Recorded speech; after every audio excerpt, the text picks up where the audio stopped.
ครับมาซื้อหยานะครับซื้อยามาลีนะครับไปใส่ขางบอนะครับ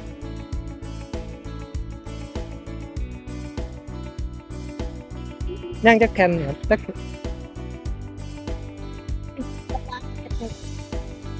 ตารางผมก็บ่ได้วัดมาพร้อมคือคือดอกจ้ะยามาลีประมาณ10 หน่ายอันนี้ผ้าใบบ่ครับผมพี่เนี่ย แอนก็ได้ ผ้าใบประมาณ15ประมาณนั้นแต่ว่าต้องนับเบิ่งอีกเดือน ตารางเมตรละ40ว่ะตารางเมตรละ40เดี๋ยวให้แม่ค้าเพิ่นกะให้เบิ่งนะไล่เบิ่งแล้วน่าจะอยู่ประมาณ24แผ่น25แผ่นตารางเมตรหนึงมันเกิดความยาวเมตรหนึงประมาณนี้ก็มันก็ตามนั่นล่ะตามที่ขุดไว้ คือเปิดเท่าไห ควา ร่ มยาว ล่ะ ก็อยู่ประมาณ6 เมตรนี่ล่ะเมตร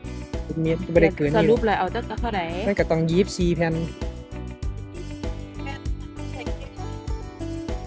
ตารางเมตรเป็นรถประมาณเลยจ้ะ24 25แผ่น